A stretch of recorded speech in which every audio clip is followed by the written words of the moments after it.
अद्भुत कहा कि हे ब्राह्मण कुमार, आप हमारे यहाँ बहुत सुंदर समय पर पधारे, यज्ञ हो रहा है, चलिए आप हमारे यज्ञ में पधारिए। तो उन्होंने कहा, हे राजन, हमारे पास समय नहीं है, हम आपसे कुछ इच्छा लेकर के आए हैं। तो राजा बलि ने कहा कि हे ब्राह्मण कुमार, कहिए क्या भाव है आपका, क्या इच्छा है? तो उन्होंने कहा, हे राजन, मैंने सुना है आप परम बलशाली राजा हैं और परम दानवीर हैं, आपकी दानवीरों में गिनती की जाती है। तो हम आपसे एक छोटी सी इच्छा लेकर पधारे। क्या? कि मुझे भजन पूजा करने के लिए केवल 3 पग भूमि दान दे दीजिए। अब तो राजा बलि हंसने लगे, कहने लगे, हमारे ब्रज में महाराज कहते हैं कि तुम्हारे गूंजा जैसे पाम है। क्यों? जब छोटा बालक होता है तो बहुत नन्हे नन्हे से पैर होते हैं। कहा, हे ब्राह्मण कुमार, तुम्हारे इतने छोटे छोटे से चरण हैं, 3 पग में तुम्हारे बैठने के लिए आसन तक की भूमि नहीं आएगी। आप जहां तक नजर फैला सकते हैं, आप हमसे कहिए, वहां तक की जमीन हम आपको दान में दे देंगे। तो भगवान ने कहा, रे राजन, जहां तक नजर जाती हमें वहां तक की नहीं चाहिए, हमें सिर्फ और सिर्फ 3 पग की भूमि चाहिए, वो भी ऐसे नहीं लूंगा, तो संकल्प करके लूंगा। आज मेरे गोविंद ने उसे वचनों में बांधना प्रारंभ किया। राजा बलि समझ नहीं सका, क्यों? वो इतना भाव विभोर हो गया। और जब इन्हें यज्ञ में पहुंचने में विलंब हुआ तो दैत्य गुरु शुक्राचार्य जी को चिंता हो उठी। मन में विचार किया, ऐसा कौन सा ब्राह्मण कुमार आ गया जिससे अभी तक दैत्यराज बलि यज्ञ को छोड़कर गए और अभी तक नहीं आए, यज्ञ अधूरा है, संपन्न नहीं हो पा रहा। तो वो भी आ जाते हैं। जैसे ही गुरुदेव की नजर गोविंद पर पड़ी तो पहचान गई। अब उन्होंने राजा बलि को समझाने की चेष्टा की। कहा, हे राजन, सावधान हो जाओ, ये वही छलिया है, ये तुम्हें छलने आया है। अब राजा बलि कहते हैं, अरे गुरुदेव क्षमा करिए, ये कितना सुंदर ब्राह्मण कुमार है, कितना सुशील है, कितना स्वरूप अद्भुत है, इससे इसके चेहरे से हमारी नजर नहीं हटती। आप बताइए, ये क्या छल करेगा हमारे साथ? कितना भोला है, केवल 3 पग भूमि मांग रहा है, और आप कहते हैं ये हमें छलेगा? क्या छल करेगा हमारे साथ? गुरुदेव बोले, तू मेरी आज्ञा का उल्लंघन करता है, जा, शीघ्र ही तेरा लक्ष्मी तेरा साथ छोड़ दे। एक बात ध्यान रखना महाराज, हम और आप उस गोविंद को पहचानने में गलती कर सकते हैं, लेकिन गुरुदेव की नजरों से गोविंद छिप नहीं सकते मेरे प्यारे। गुरुदेव ने तो पहचान लिया और अपने चेले को बचा भी रहे थे, लेकिन उस विधि के विधान में जो लिखा है उसमें कोई भी आज तक हस्तक्षेप नहीं कर पाया। क्या भगवान कन्हैया चाहते तो महाभारत का युद्ध रोक नहीं सकते थे, टाल नहीं सकते थे? टाल सकते थे, लेकिन विधि के विधान में पहले ही लिख दिया था कि महाभारत का युद्ध होकर रहेगा। जो वहां लिख जाता है एक बार, फिर उससे कोई मेट नहीं सकता। ध्यान रखना।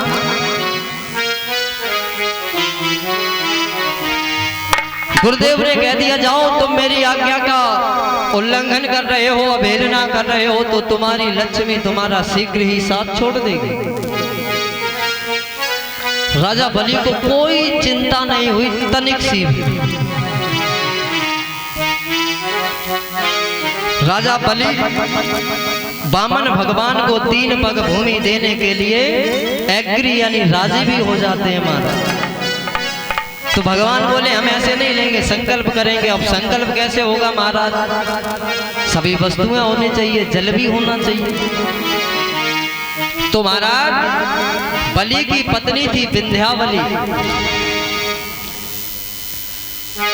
सागर होता है महाराज, आप सभी लोग जानते हैं, उसमें जल लेकर के थाली आई विंध्यावली संकल्प करने के लिए। अब जब गुरुदेव ने देखा, क्यों गुरुदेव का फर्ज है अपने चेले को अंधकार से निकालकर प्रकाश की तरफ ले जाना, गुरुदेव का परम कर्तव्य। कह तो गए क्रोध में कि शीघ्र ही लक्ष्मी तेरा साथ छोड़ जाएगी, लेकिन अपना हृदय नहीं हटा सके अपने शिष्य की तरफ से। फिर भी रक्षा करने के भाव से महाराज क्या किया, बोले ऐसे नहीं रुकेंगे ये, छल तुम करना जानते हो तो छल हम भी करना जानते हैं। तो आज दैत्य गुरु शुक्राचार्य जी महाराज उस सागर की जो महाराज टोटी होती है उसमें जाकर छिप गए। क्यों? संकल्प पूर्ण तभी होगा जब जल गिरेगा हाथों में। हम जल ही नहीं जाने देंगे, संकल्प ही नहीं होगा तो महाराज कहां से तुम छल कर लोगे। भगवान बोले ठीक है, मन ही मन मुस्कुराते हैं, गुरुदेव जो कर सकते हो कर लो, विधि के विधान को तुम भी नहीं टाल सकते। अब महाराज जैसे ही संकल्प का नंबर आता है, जल नहीं आता तो भगवान भी एक भाषा में उस्तादों के उस्ताद हैं। भगवान ने महाराज कुश लिया और उस सागर की टोटी में डाला, और ज्यों ही डाला तो शुक्राचार्य महाराज के नेत्र में लगा, उनकी एक आंख फूट जाती है। जैसे ही फूटी तो महाराज भड़बड़ा के निकल के भाग खड़े होते। भगवान बोले आओ और लेते जाओ प्रसाद थोड़ा सा गुरुदेव। आज गुरुदेव वहां से गए, महाराज संकल्प हुआ, संकल्प हुआ और ज्यों ही भगवान ने पृथ्वी को 3 पगों में नापना प्रारंभ किया। एक पग में तो मेरे गोविंद ने इस पृथ्वी को माप लिया, दूसरे पग में महाराज तीनों लोकों को ले लिया। ये दृश्य राजा बलि की कन्या थी जिसका नाम था रत्नमाला। क्या नाम था? रत्नमाला। वो अपनी चित्र सारी अटारी पर अपने केसों को सुखा रही थी, और जब वामन भगवान आए तो उनके स्वरूप को देखकर कहने लगी, यदि मेरा बालक ऐसा होता तो मैं उसे अपना स्तनपान कराती। क्यों? इतना सुंदर स्वरूप था, मोहित हो जाती। भगवान भी अंतर्यामी है, सब जानते हैं, घट घट की जानने वाले। तुरंत कह दिया एवमस्तु, ऐसा ही होगा। और जब भगवान ने राजा बलि के साथ छल किया, एक पग में पृथ्वी को नापा, दूसरे पग में महाराज तीनों लोकों को माप लिया। अब कहा कि राजन अभी एक पग मेरा बाकी है। तो राजा बलि ने कहा, हे प्रभु अब मेरे पास कुछ नहीं बचा, अब केवल और केवल मैं हूं। आप अपना चरण रख करके मुझे कृतार्थ कर दीजिए। महाराज उस समय का आनंद, उस समय की जो अनुभूति है, उस दृश्य को देखकर देवता आकाश से पुष्पों की वर्षा कर रहे हैं और राजा बलि से ईर्ष्या करने लगे। क्यों? महाराज जब भगवान कृपा करते हैं केवल तो व्यक्ति के बारे न्यारे हो जाते हैं, और आज राजा बलि के ऊपर तो स्वयं मेरे गोविंद ने अपने चरण को रखा, और जब चरण को रखोगे तो महाराज अपना शरीर का बैलेंस बनाने के लिए दोनों हाथों को भी रखना पड़ेगा। और ज्यों ही भगवान ने अपने चरण के साथ साथ राजा बलि के सर पर अपने दोनों हाथ रखे तो आज राजा बलि अपने आप को कृतार्थ समझने लगा, कहने लगा आज मैं धन्य हो गया, मेरा ये जीवन सफल हुआ। कि जिस परम पिता परमात्मा के केवल दर्शन करने के लिए बड़े बड़े ऋषि, ब्रह्म ऋषि, देव ऋषि तप करते करते स्वयं तप जाते हैं, उनका दर्शन नहीं होता। आज वही प्रभु मेरे शीश पर अपने चरण रख करके अपने दोनों हाथ रखे हैं, इससे बड़ा और क्या लाभ है। उस समय की जो अनुभूति है, जो दृश्य है, उसे देख करके आज देवता भी राजा बलि से ईर्ष्या कर रहे हैं। कहते हैं कितना परम सौभाग्यशाली है। आज मेरे प्रभु राजा बलि को कृतार्थ कर रहे हैं। आज महाराज जब तीनों पगों में सब कुछ नाप लिया, जब ये दृश्य उनकी पुत्री रत्नमाला ने देखा तो कहने लगी, यदि ऐसा पुत्र मेरा होता और ऐसा कार्य करता तो मैं उसे स्तनपान कराने के साथ साथ विषपान करा के मार देती। तो भगवान ये भी जानते हैं, भगवान ने कह दिया तथास्तु, ऐसा ही होगा, लेकिन अभी नहीं, आने वाले समय में। ये आगे जाके कौन बनी, ये कल की कथा में आप सभी लोगों को सुनने को मिलेगी। अब महाराज भगवान बोले, हे राजन मांगो, मैं तुमसे प्रसन्न हूं, क्या मांगना चाहते हो? तो राजा बलि कहने लगा, अरे तुम मुझे क्या दे सकते हो? तुमने स्वयं मुझसे अभी दान लिया, तुम भिखारी हो और मैं दानी हूं, तुम मुझे क्या दोगे? कहता है राजा बलि,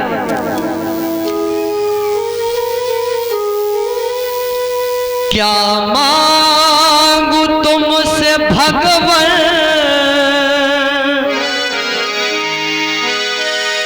और मैं दान मरते मरते, अभी मैंने तुम्हें दिया है, अब तुमसे मांगू क्या मैं? तुम स्वयं आए मेरे पास लेने। क्या मांगू तुमसे भगवान, और मैं दान मरते मरते, क्यों हे मोहन? और ये हाथ थक चुके हैं, पामन दान करते करते, ये हाथ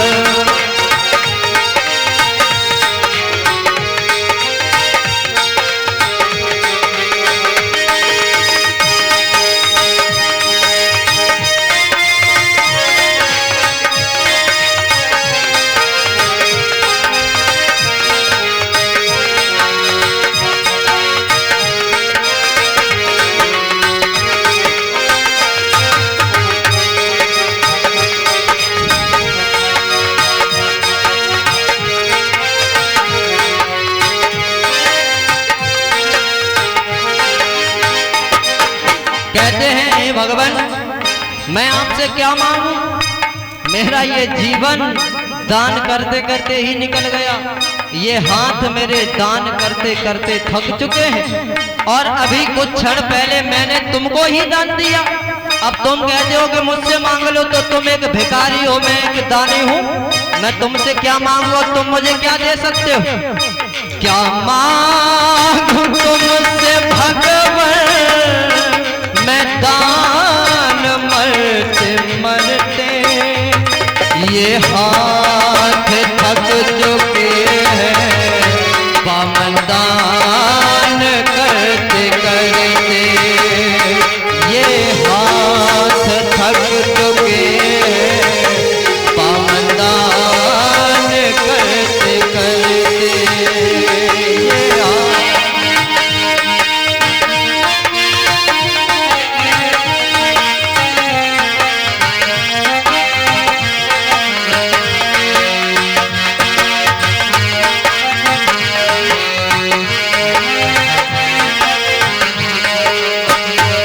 ये हाथ थक चुके हैं, ये हाथ थक चुके हैं, मोहन दान करते करते, ये हाथ थक चुके हैं, प्रभु दान करते करते, ये हाथ थक चुके हैं, प्रभु दान करते।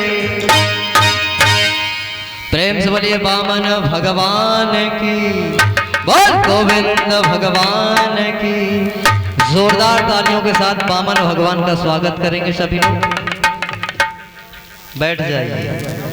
सर्वप्रथम हमारे परीक्षित जी महाराज और परीक्षितानी जी उठे, वामन भगवान का पूजन करेंगे और जो भी भक्त भगवान वामन का पूजन करना चाहें उनके भिक्षा पात्र में जो भी आप डालना चाहें वामन भगवान को दान करेंगे। क्यों? कहा भी है महाराज के दान देने से कभी दान देने से कभी हमारा धन घटता नहीं है, बढ़ता ही है। कि तुलसी पंचन के पिए और घटे न सरता नीर, और दान दिए धन ना घटे जो सहाय रघुवीर। दान कुछ साथ जाए ना जाए मेरे प्यारे, लेकिन हमारे कर्म और हमारा दिया हुआ दान यही हमारे साथ जाता है, अन्यथा कुछ साथ जाने वाला नहीं है।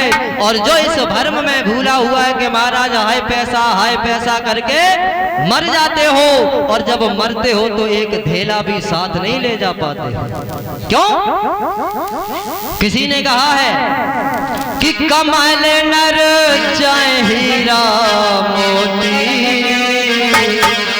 कुछ भी कमा लो मेरे प्यारे, लेकिन एक पैसा अपने साथ लेकर नहीं जा सकते। क्यों?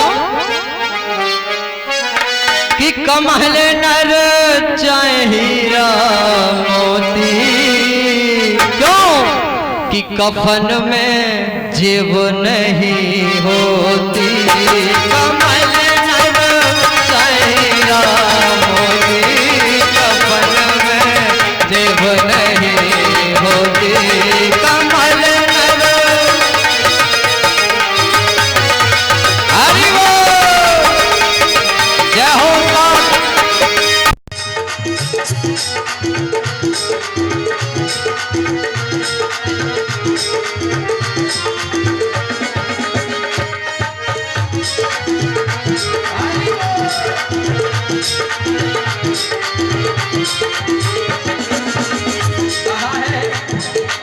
ध्यान देना मेरे शब्दों पर। कमाल नर चाहे हीरा मोती, कुछ भी कमा लो मेरे प्यारे, ये जीवन बड़ा अनमोल है, अमूल्य है। इसे दुनियादारी के झंझटों में पड़कर व्यर्थ मत गवाओ। कुछ नहीं ले जा पाओगे जब मरोगे, क्यों? कफन में जेब नहीं होती। कमाल नर चाहे हीरा मोती, कमाल नर चाहे हीरा मोती, कफन में जेब नहीं होती।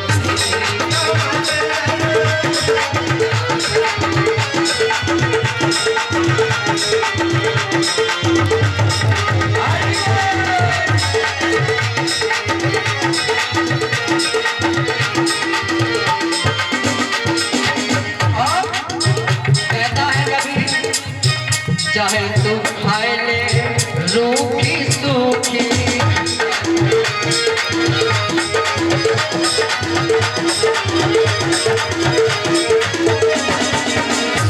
सुनिए, यदि इस जीवन में आए हो, जब सुख तुम भोगोगे तो दुख भी तुम्हीं को भोगने।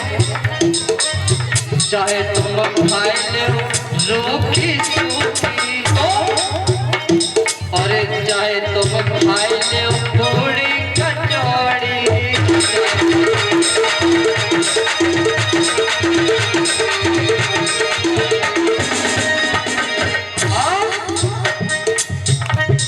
जो भूख होती है मेरे प्यारे, वो गरीब और अमीर में भेदभाव नहीं करती है। क्यों? जितनी भूख एक अमीर को लगेगी उतनी ही भूख एक गरीब को भी लगेगी। भूख सब एक ऐसी होती, भूख सब एक ऐसी होती, कफन में जेब नहीं होती।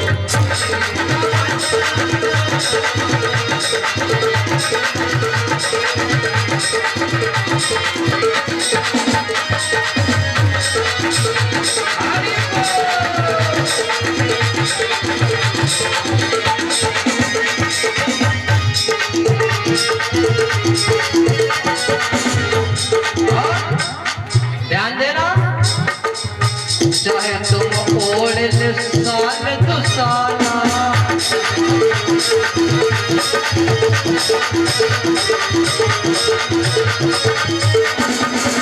सुनिए, चाहे आप मखमल के जंगम के गद्दे पर सोइए,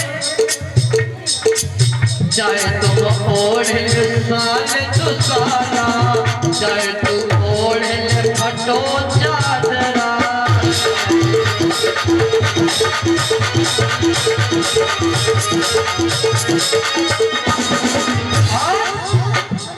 चाहे आप डल्लम के गद्दे पर सोइए मखमली वस्त्रों पे, और चाहे आप फटी हुई दरी चादर पर सोइए,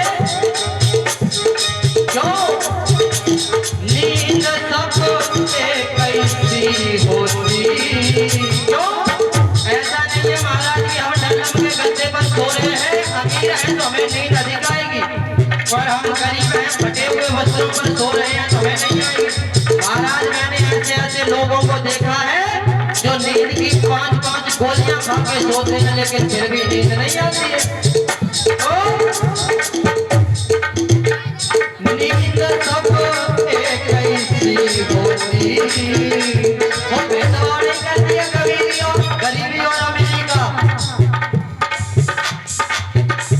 नींद सब कैसी होती, कफन में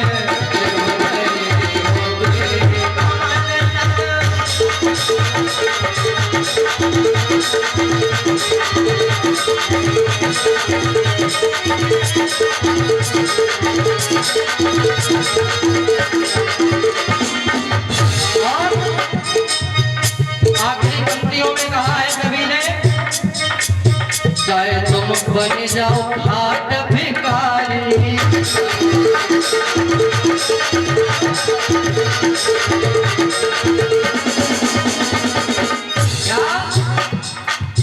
चाहे तुम बन जाओ घाट भिखारी, अरे चाहे तुम बन जाओ नरेंद्र मोदी।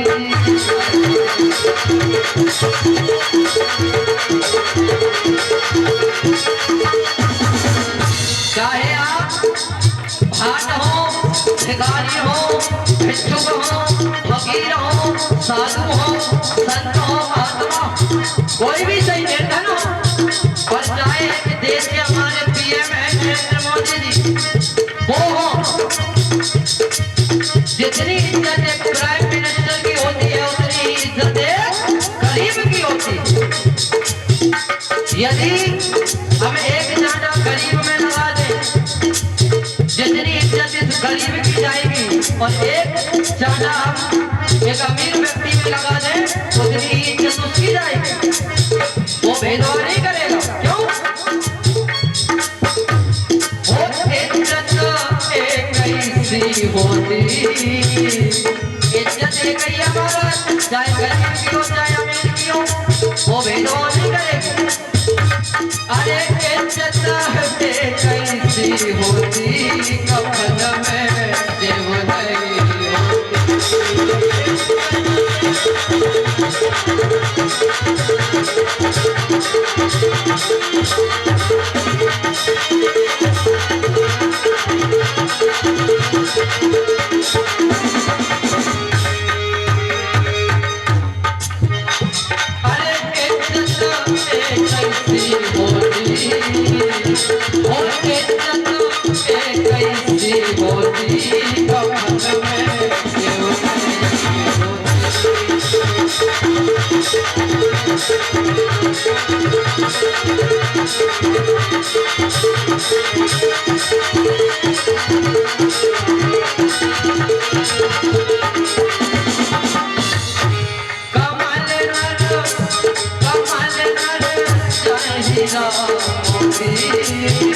कुछ भी कर लो मेरे प्यारे, तुम हाय पैसा करके मर जाओगे। किसके लिए? अपनी संतान के लिए। अगर तुम्हारी संतान महाराज को पुत्र निकल गई तो वो किसी काम का नहीं है, कुबेर का खजाना भी खाली कर देगा। और यदि संतान तुम्हारी सुपुत्र निकली तो तुम्हें एक पैसा इकट्ठा करने की आवश्यकता नहीं, वो स्वयं इकट्ठा कर लेगा। फिर काय के लिए मरे जा रहे हो?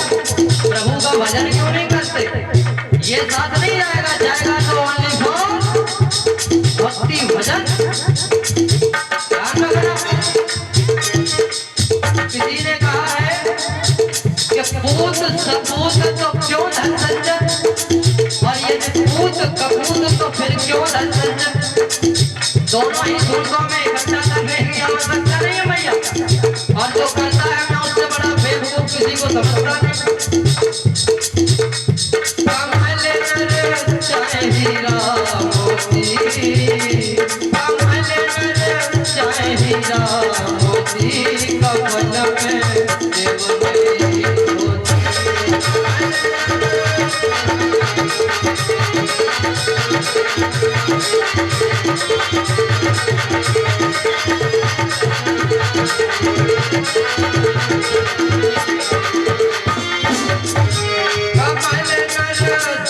हीरा मोती, कमल में जीव मेरी मोती।